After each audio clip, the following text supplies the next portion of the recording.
What is up, everybody? Welcome to Party on Broad. Eagles got the L against the Tampa Bay Bucks for breaking down reaction takeaways, but we're also looking at the season as a whole. We're doing our quarter season review, grading Jalen Hurts, the coaching staff, and further. Joining me, he is Rob Lange at Philly_Madness on X. What's up, Rob? What's up? Well, let's think here. Sirianni sucks. Hurts sucks. Fangio sucks. Moore sucks. The defense sucks. Howie Roseman thinks he's a baller. He sucks. Everything sucks right now, Dibes. And that's how I feel.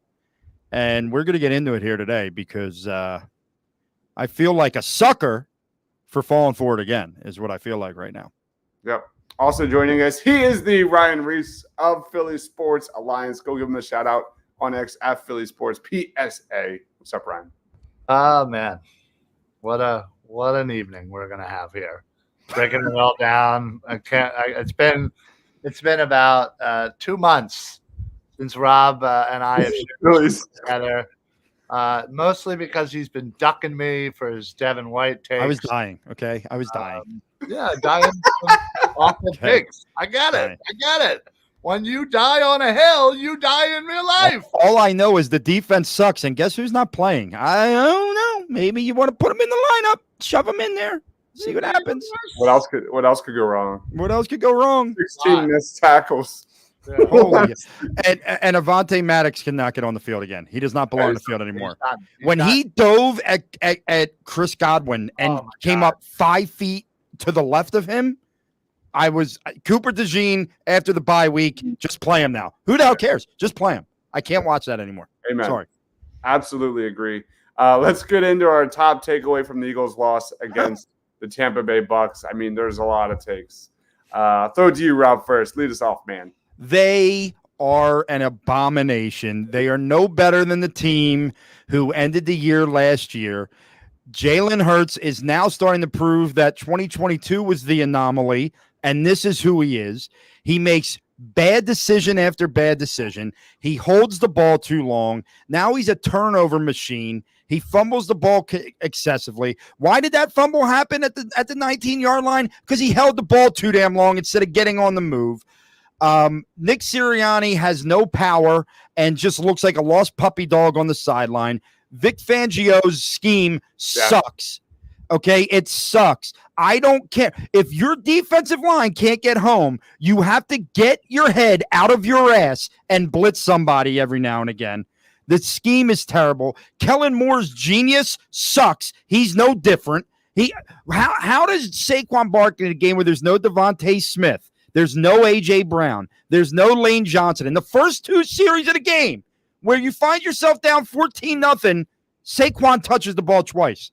How does that happen? How does that happen? It is an abomination, and I understand that people are going to say, Rob, they're 2-2, it's the bye week. But here's the thing. I don't care now. They can't win a Super Bowl. They can't go far in the playoffs. Yeah, their division sucks. Jaden Daniels is the next coming of Jesus right now and has the Washington Redskins or Commanders at the top of the division. So why am I supposed to get excited until they show signs of life that, guess what? I won't believe it at this point till I see it, because we've been down this road too many friggin' times with this team. End rant. That was beautiful. I can't wait to clip that out. That's I wholeheartedly agree. It's straight up 2023 all over again, except we're not in the second half of the season. We're only 4 weeks in. I tell you what, I have it as 2018.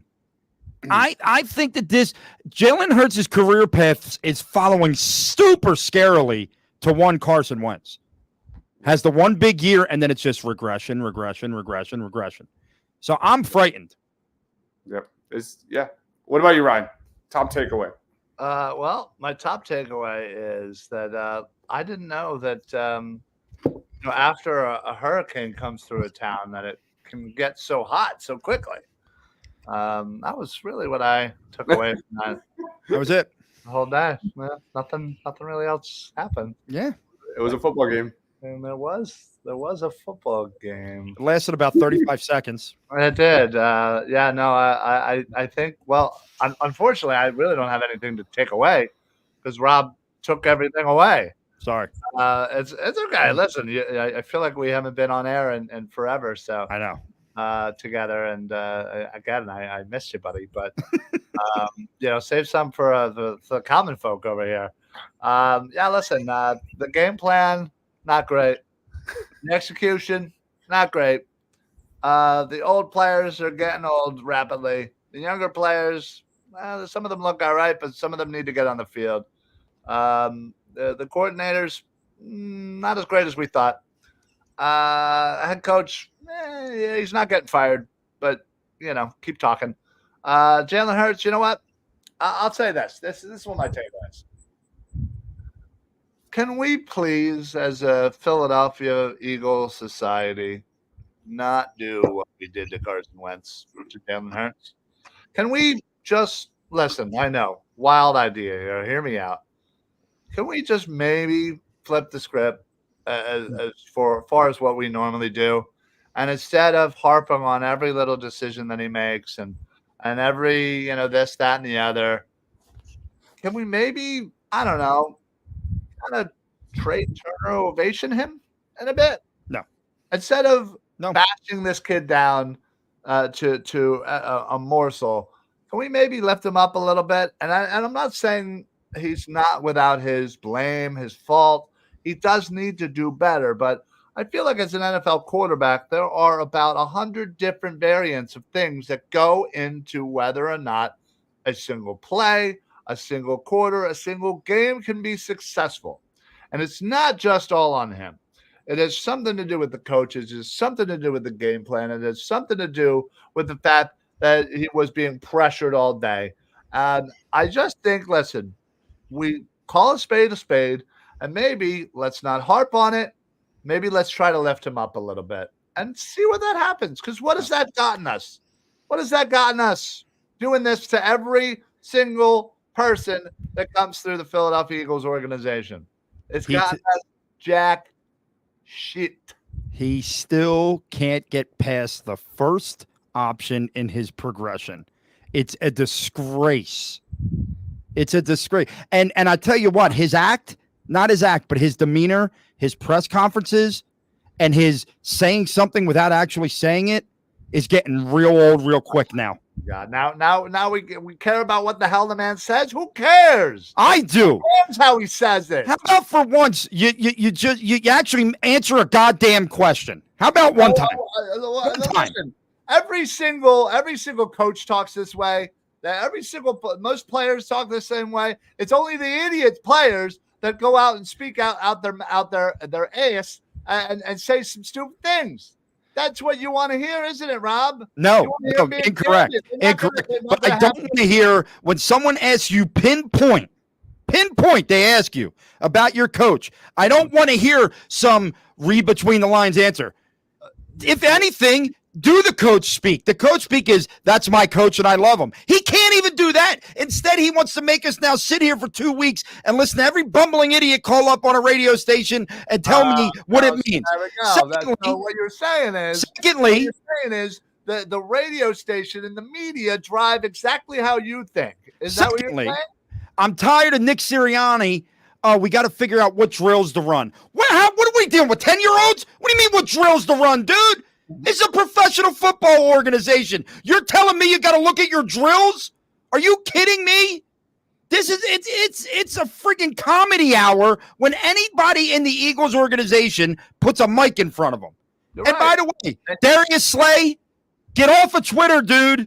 Get off of freaking Twitter. All right. You see, you made one mistake. You made one mistake. Right thing. Okay? Guess what, Rob? If you were at your job, yeah, and every time you walked into your office, yeah, and every time you walked out of your office, you had people with signs yelling at you, telling you what a crappy realtor you are. Rob's not making $1 billion. Wait a minute.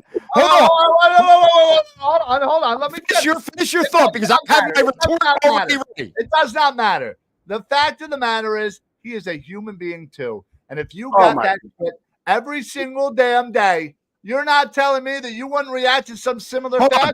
Hold on. You mean to tell me? Tell me You wouldn't. mean to tell me Tell it's me you wouldn't. justified? Tell me It's you wouldn't. justified after your Tell me you defense gets their ass kicked. I'm not After your saying- defense gets your ass kicked to try and put out your career stat line as a Answer the defense. question. Just answer the question. Would you or You- would you not break at If some I point? cost my company Would $1 you or would you billion not in one break? day, if I cost my buyer the home of their dreams, if I cost my buyer the home of their dreams, I'm not going to go, yeah, but look at the other 25 buyers who I didn't cost it. I'm going to say, you know what? Fuck. Excuse me. I screwed you up. I'm going to say, you know what? I totally messed you up, and I deserve all the blame you're about to give me. I'm not going to say, hey, look back what I did 10 years ago when I knocked away 4 passes. You're not hearing it. You're not hearing it from millions of people on Twitter every day. Are you? Serious? You gave me you asked me what I would do in my job, and people were No. I asked what you asked me. I answered. You just didn't like my answer. See, you're like my ex. You just didn't like my answer. Whoa. Let's settle down there, pal. Let's not say words we can't take back. Okay? All right? What I asked you was if you constantly got scrutinized every day and received hate every single day, back and forth, wouldn't at some point you think you might crack and say, you know what? I got to defend myself. He does this all the time. This isn't his first time doing it. I'm not necessarily defending him. I am seeing the logic. He is a human being. There's only so much that we can all take. Did you see him on Micah Parsons? Did you see him on Micah Parsons today laughing at his teammate while Micah Parsons continues running their mouth? Micah, but all right. I don't care. He's a jackass too. You're right. You're right. And listen, I agree. Most people should stay off Twitter, and he should. But he eventually admitted it. He said, listen, sorry, my bad. I apologize. I took it down. I reacted. He's an emotional person. Yeah. Well, guess what? You're clearly an emotional person. Take your emotions, put them on the football field, and don't play like an ass.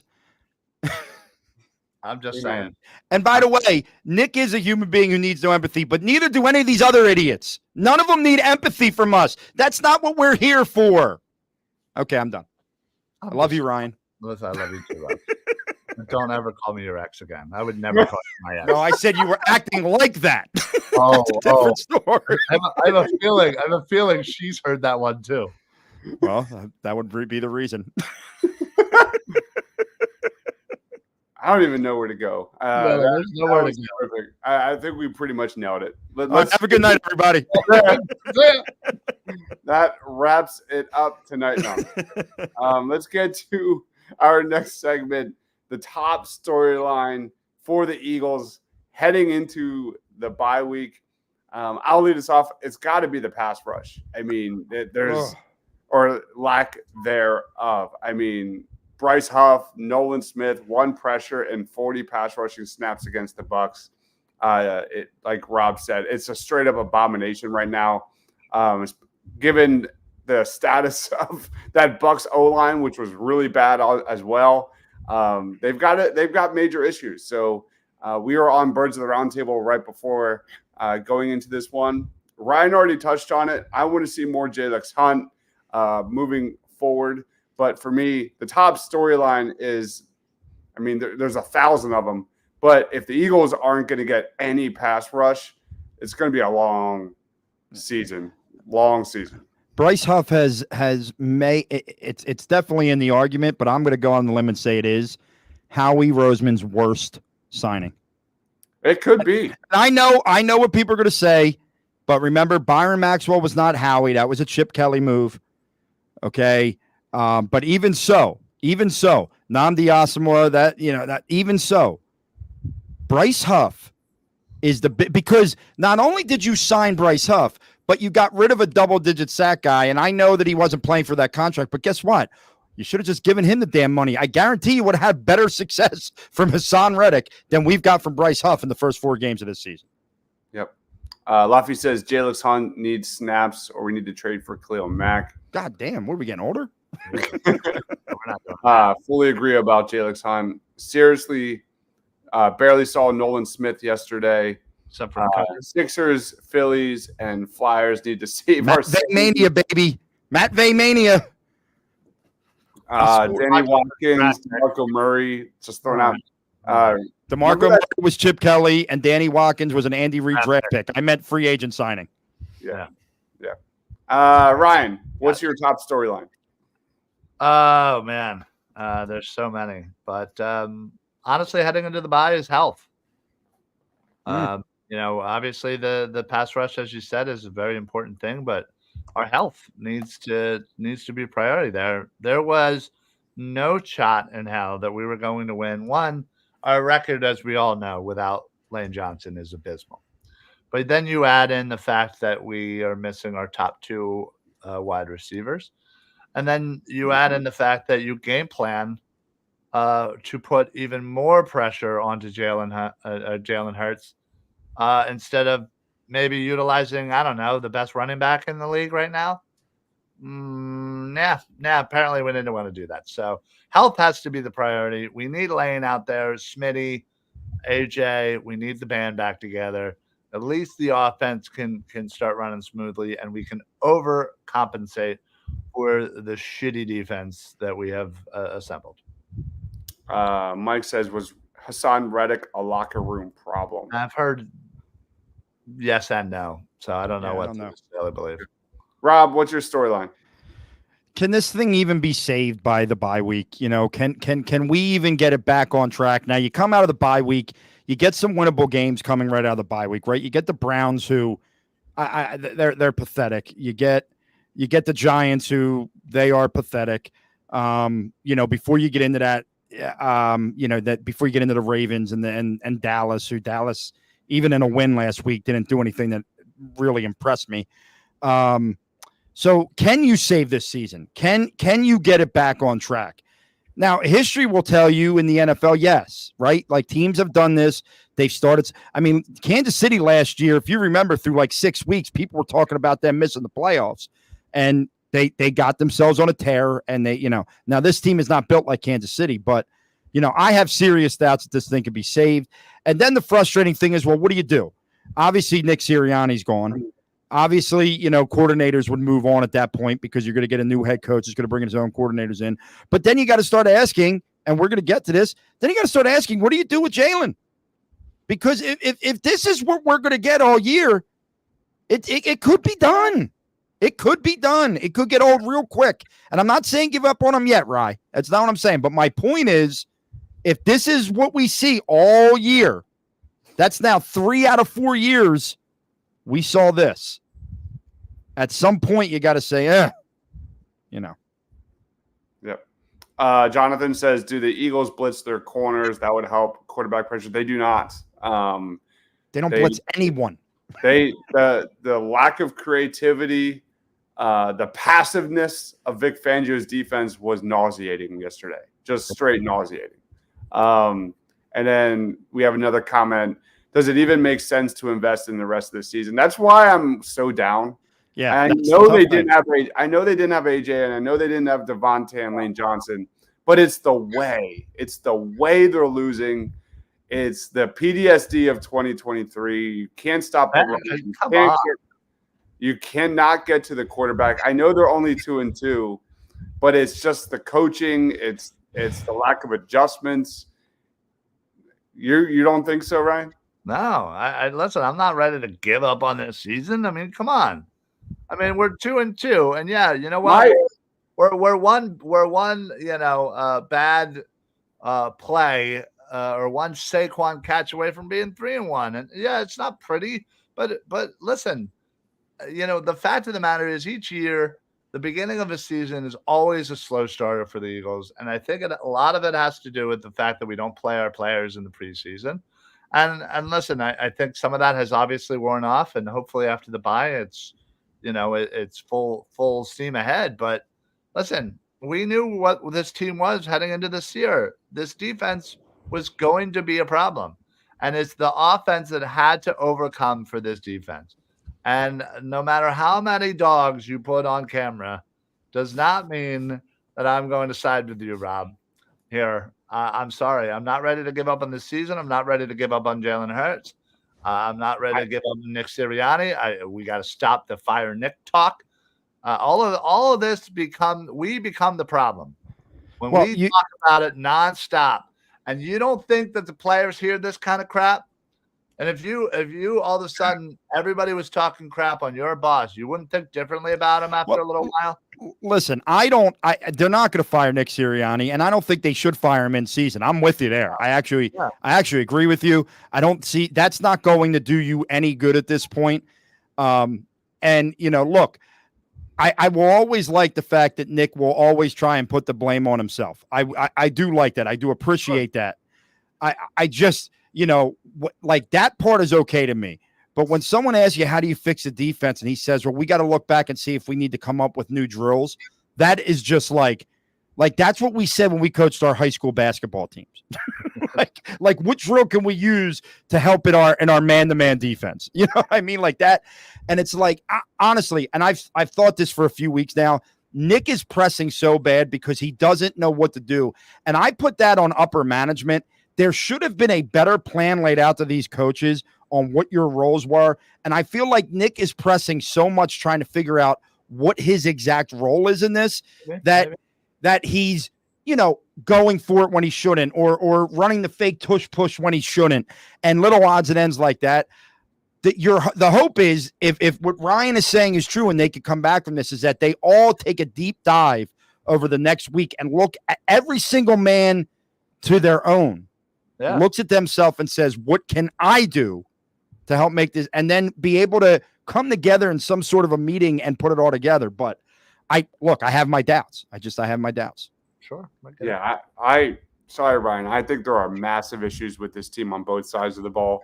And I feel like there's a pretty decent amount of people that are downplaying Jalen Hurts' turnovers and this loss. And that's just crazy to me. Like, it's just the process. It's the situational play calling. It's everything. Like the comment here, no first quarter points in 6 games.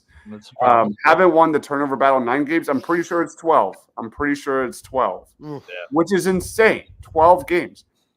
And I said this on Birds of the Roundtable. Since week 13 of last year, they have lost by 3 scores or more 5 times. Like, at some point, you have to call a spade on both sides of the ball. This is a bad defense. It's a fraudulent defensive scheme. The personnel isn't great, and it doesn't fit the scheme. And then you go to the offensive side. I think there's got to be question marks about whether or not Jalen Hurts fits the Kellen Moore quick processing scheme as well, and whether or not he can do that as well. So I don't know. Let's get into grading Jalen Hurts A to F. Ryan, through the first 4 games, what's your thoughts on Jalen Hurts?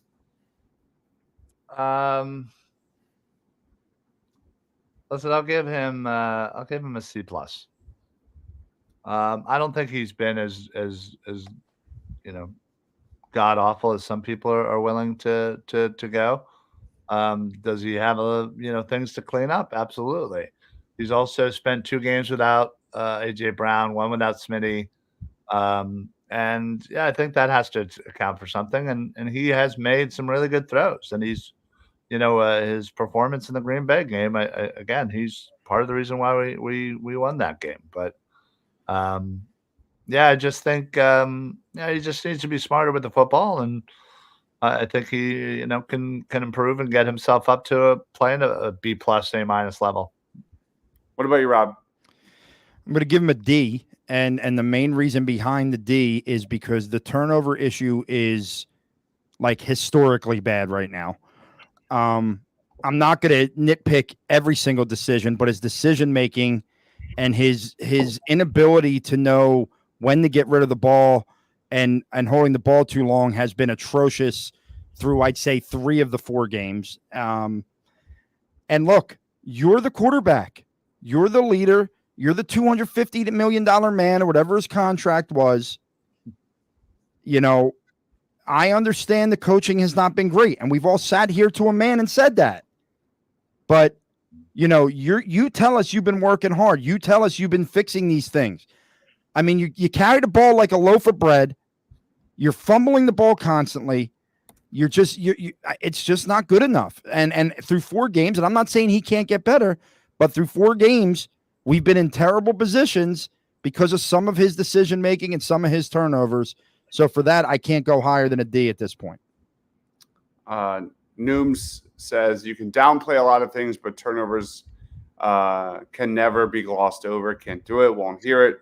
Sirianni has to be removed. Nick has no imagination for whatever reason. See, I disagree with that part. It's not in a matter of lack of imagination. It's lack of sometimes just letting the game be the game and letting a football game be the football game. Like take it in a 3-0 game against New Orleans, taking a field goal at the end of a half when you're coming back out with the ball just to be 3-3. You know what I mean? Like it's not a matter of a lack of imagination. It's a lack of, for lack of a better term, it's a lack of common sense in certain moments of a football game. Yeah. Yeah. I actually, in my notes, I wrote down C+, Ryan, for Jalen Hurts. I like the common thread with Hurts this season has been like, if you take 1 or 2 decisions out of the game per game, he's been really good. And unfortunately, those decisions are in opponent territory and horrible fumbles or interceptions or whatnot that are drive-killing, momentum-shifting big moments in the game. And it's a C+ for me for Jalen Hurts. If you guys are watching us live, let us know your grade for Jalen. Any thoughts on that, guys, before we roll on? That's good. All right. Let's get to grading Kellen Moore. This should be interesting because there's been some flashes where it's looked really good. With the motion, I thought so far, Jalen Hurts has looked really good against the blitz. I feel like he's much more. He's better. He looks a lot better. He's getting the ball faster and more accurately. Then there are other things like Saquon not touching the ball for large stretches of the game and things like that. Ryan, what are your thoughts and grades on Kellen Moore? I'm gonna give Moore. Man, this is tough. I feel like before this past game, I would have probably given him a solid B+. But I think I got to drop him down to a C+ after this game. I mean, it was just such a misuse of the offense, and it's like, okay, you know, you have Jalen Hurts, and you're missing his 2 favorite and best weapons, and you're going to rely on him even more with less. Like that just doesn't make sense to me. Why would you not make his job a little easier? Rely more on Saquon, who you can already run the ball, you know, as you've already proven 24 times in a game. You know, run the ball with him 20 times. Take some of that pressure off of Jalen where he's not dropping back every 2 seconds. And, you know, things I think could have worked out a lot differently offensively had they done that. So I think that was a big misstep on Moore's part. But yeah, other than that, I do like what he's doing. I do like some of the decision making. I do like some of the motion. I think it is opening up Hurts. I feel like Hurts has just kind of got to get used to the rhythm of a game sometimes. But yeah, I'm encouraged. You know, if you take out this Tampa game, I was enjoying what Moore was doing so far. Yep. Did you say C+? Yes. All right. What about you, Rob? Outside of the Green Bay game, you've scored 21 points, 15 points, 16 points. That is not good enough and I understand this last game you were missing 2 of the weapons. Okay. But your defense actually played a great game against the Saints, and you scored 15 points, where 7 of those 15 points, or 8 of the whatever it was, or 7 of those 15 points came on an unbelievable, 60-yard run by Saquon Barkley. The offense has not been good enough, and people, it's just so funny. It has been documented that Kellen Moore is calling the plays. It's documented that this is his offense. It's documented. Yet people still don't want to believe he's calling the plays. He's calling the plays, and it has not been good enough. Now, they've moved the ball, and then some of these turnovers have probably killed that a little bit. So I'm willing to give him in the C range because they have moved the ball, and I have liked the most. But it's like we forget to run the ball when we need to, and you're not scoring enough.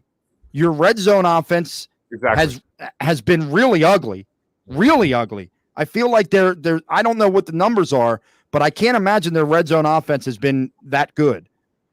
They're 21st in the league in red zone offense. Yeah, I mean, so I mean, I think a C is the highest I could possibly go. I probably could go lower, but I won't because then I'm just going to be that guy who just gives everybody D's, and I don't want to be that guy right now. So I'll give him a C. C. All right, I'm going to go B minus. I do think there are some promising things for this offense to get to the next level. I think that's all there. They just got to get healthy. I do think like we have a comment here about he passes too much. Yeah, I fully agree. They pass way too much, way too often on first down. They've been getting themselves into way too many third and longs. And I do think when they do run the ball, it is very successful. Hey guys, I got to put this out there. You guys that want to say, not you two, but you guys in the chat that want to say that this is all Nick Sirianni, all you want is your narrative to be right. It's not the truth, guys. It's just not the truth. Look at him on the sideline. Does he look like a guy that's calling anything? He looks like a puppy dog who lost his owner over there. He's not doing a thing when it comes to calling these offensive plays. His biggest mistakes have been decision-making about going for it on fourth down and things of that nature and all that. He's not calling the plays. Stop trying to force a narrative that's just not there. Thank you. All right, let's get to grading Vic Fangio. I'm going to just say F. Like, this is as bad as it gets. Ryan is about to lose it. Ryan's giving him a B+ probably. Right. Jesus Christ, Mr. Positive over there. My attitude, my depression this morning is mostly because we're going to have to, just like 2023, live through 3/4 of a season with the rest of this defense. There's not a lot they can do to fix this, and I think it's a major problem. Rob, how would you grade Vic Fangio? Can you give an F- or a G or an H, something below an F? Probably not. So we'll just go with the F. It's a disgrace. It's a disgrace. Guy, and here's why it's a disgrace, because it's overshadowing the fact that Quinyon Mitchell looks like a stud, right? Like he continues to make plays week in and week out. Zach Baun has played, 2 really good games for this defense. This idea that, well, even though we're not getting pressure with the front four, let's just keep sending the front four, not do anything to help them, it's asinine. It's asinine. So I will stick with you on this one. I will give an F, even though I think it could be a G, an H, or an I, if need be. All right, Peaky Blinders, you're up. Yeah. Come on, Tommy. Come on, Tommy Shelby. Oh boy. No, come on. No, he's getting a D+ from me. And I think it's simply because while he has not been great, he is also working with a lot less. And I think he is doing a fine job with putting Baun into a good position. I think Nakobe Dean is shown flashes. Quinyon Mitchell has looked really well. And that has to be attributed to somebody. So I'm going to give that to Vic and hope that, I don't know, he's able to do a little bit more with a little bit less. You can give Fangio the finger for an F. All right, let's get into our biggest winner and loser on offense. I think we could basically throw in Saquon. For biggest. All right. Yes. No let's get 3 total. We can get 3 different ones. I'll take Goddard. You want Goddard? Yeah. Last 2 games have been nice for him. Yeah. You got Goddard.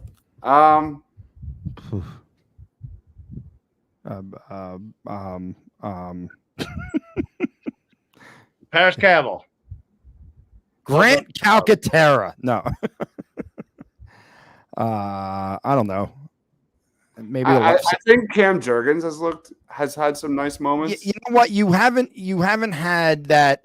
Oh my God! If it was only Jason Kelsey and not Cam Jurgens moment. So, Cam seems to be holding his own a little bit. I know no one on the offensive line played very well last week or yesterday, but I think Cam Jurgens is a fair one. I'm gonna go. I think Cam's a good one. All right, let's do Cam. How about biggest loser on offense? Everyone else. No. Everyone else. Jahan Dotson. Jahan Dotson is a really good one. Yeah. Jahan Dotson. Howie Roseman for giving up a third for Jahan Dotson. Jack Stoll. Kenneth Gainwell. I'm down for that. He's barely played. I know. That's why he was supposed to be Mr. Spellback. No, God, I don't even know. I'm so depressed. I mean, Fred Johnson. Fred Johnson had a rough game yesterday. He had a rough game yesterday. But he played okay against the Saints. Really well. Yeah. Wow. Do we not have a number 3? How about Jalen Hurts? Honestly, you better watch it. You better put his name down. Who else you gonna put? You better. I just named you 3 people. Who was yours, Ryan? I don't know. It's not Hurts, for Christ's sake. That's from the order of the Peaky Blinders. All right. Well, we'll come back to it. Let's come back to it. Let's go to biggest loser. Q, baby. Winner on defense. Quinyon, baby. I love what I've seen from the kid. I really have. I mean, look, he's good. Are there going to be mistakes made? Yeah. But his break speed on an out route is incredible. I mean, he will have a pick 6 soon because he's getting closer and closer on that out route. Oh my God. I love how you just sneak in Jalen Carter there. I'm Jalen Carter, obviously. But the poor guy's getting triple teamed because you don't have to block anybody else. Ed Reed Blankenship. He's got the only 2 takeaways. Yep. Sure does. Big Reed. Put the mask on, Reed. Put the mask on. You know what, though? In all honesty, I would say Brandon Graham. Because for being as old as he's been, being as old as he is, he's been the one edge rusher who every game you've seen him pop a little bit. Yeah. He's by far their best pass rusher. There's no question. It's so effing sad. It's disgusting. It's crazy. It's crazy. Like he's actually talking about playing another year now. I know. Jonathan says no running back screens. Focus is still on Brown, Smitty, and Dallas when guys are healthy. Biggest loser on offense is Dodson. Calcaterra has always been trash. Yeah, no kidding. Gainwell's on the team because he's Fletcher Cox. Well, what's the excuse now? Fletcher Cox isn't even here anymore. Luffy, me and you, Luffy, we haven't got along today. I'm sorry, buddy. Blankenship is trash.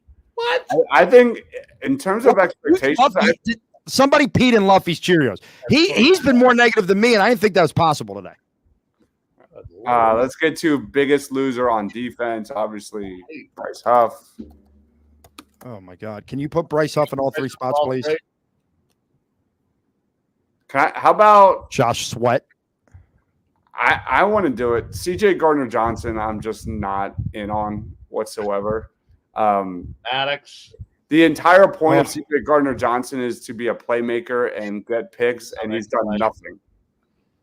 Yeah, I feel like he brings something else that nobody else really is. I do like Avonte Maddox. I do like saying Avonte Maddox. He's been atrocious. I just think there's bigger losers. Who are you going with, Ryan? Oh, I got a perfect one. Oh God. Devin. He's such a loser. He can't even get on the field. What a bum. Hey, Rob, where's your shirt? Where's your shirt, Rob? It's in my drawer waiting to be pulled out when he finally dresses next week or in 2 weeks and dominates the Cleveland Browns and Deshaun Watson. Yeah, well. How about Nolan Smith? Deshaun Watson would like it. Nolan Smith has not done what you needed him to do. Darius Slay has had some issues this season too. Yeah. Like, how about the young corners that were supposed to be? Somebody put a video of it was I forget who it was on Tampa Bay that dropped that touchdown. Yeah, it was that was on Darius Slay. He slipped and he dropped the pass in the end zone. And then Slay's like this behind him. Like, no, dude, you had nothing to do with that. Like, and I hate he's got that McNabb smile. That McNabb smile where like he would throw an interception and just laugh it off going to the sideline. Darius Slay does the same thing. Yeah, he does. That is a little annoying. You're right. All right, there it is. There is our quarter season review. Woo! Let's wrap it up. Final thoughts, Rob. Plugs. Time's yours. Red October, baby. Red October. No. Catch me here at my boys. I missed Ryan. I missed you. It has been a long time since we shared the airwaves. Yeah. You know, obviously it showed. We yelled at each other for 10 minutes. I mean, it was maybe the best 10 minutes in podcast history. I felt so bad for Tosh. She's just down there going like, what the hell is going on here? I will be making a video of that, no doubt. I would also like a video of my excellent rant before Ryan decided to try and Peaky Blinders whack me. Okay. But catch me here, man. Party on Broad. You know, catch me on Twitter. Out there doing my thing. We'll fill you in as things happen here. But I was glad to be back, my boys, today. There's nothing better than to commiserate with my brethren during times of hardship, such as today. So thank you, gentlemen. Yeah, I'm thankful for the bye week. I think we all need it. Noons, Ryan, you might be right, by the way. I God damn it. Just extend into November so we don't have to think about the Eagles for a month.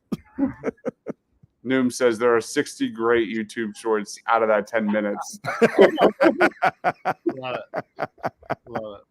Oh, yeah. Ryan, you're up, man. Listen. You can find me right here on Netflix. All seasons. Yeah. Netflix. 7 seasons. Man, this is what I got for being lazy and not going to grab a real hat. Hey, Killian. Well, I mean Ryan. Yeah. Well, listen, you're lucky I don't have me razor blades in my hat. I do football smack talk show Mondays at 6. We're doing a Birds of the Round Table scheduling issue Mondays at 8 right now. Obviously this show at 9:00 tomorrow. We are doing, I don't know, like usually 9:00 Armchair Scouts on the Eagles Pin Pull Network. And then of course the college football Party on Broad edition every Sunday. Sometimes we do it at noon, sometimes we do it at 8. It just depends. It depends what we're in the mood for. Yep. But we do all the games of the week. We do Eagles targets of the week. And we just kind of break down the college football season. Yes, Rob. R.I.P. Dikembe Mutombo. Yes. R.I.P. Dikembe. R.I.P. Pete Rose. R.I.P. Pete Rose as well. Yeah. Well, I wonder what the third Philly legend is coming around the corner here. Well, it was this has been like the worst 5 days. What? Like over the weekend, like 4 famous actors passed away as well. It's been insane. Really? It's been insane. That's not good. Yeah. But yes, other than that, follow me on the X here. Some wild and crazy stuff coming down the pipe. Who knows? Yeah, we'll get to that in a little bit. Sixers season around the corner. Yeah. We'll be covering tons of Sixers. Wednesday night, me and Sean will be doing part 2 of our 3-part Sixers season preview. So Ryan cheated on Ryan. Sean has stolen our role. Unbelievable. Breaking down, we covered and previewed all the starting lineup players. Wednesday, we will be breaking down the role players, the specialists, like Navaselli. What's that? That's part 2. That's part 2. Yeah. What's part 3? The breaking down of the Water Boys. Basically, yeah. The Exhibit 10 guys. The Jared McCains, the Adem Bonas, all those guys. Bona! Alert! Bona! I'm so excited. We'll be getting ready for that. I can't wait. I'm excited for Sixers. I picked my I went through my season ticket draft and I got I think we have 14 games. Cool. And I went with a lot of the older veterans that, may only have a few years left. I'm going to get to see LeBron. I'm going to get to see Steph. And I'm going to send my seats are about 6 rows behind the visitors bench. So I'm super pumped. Super pumped. Maybe you guys can make it to a game this year. We'll see.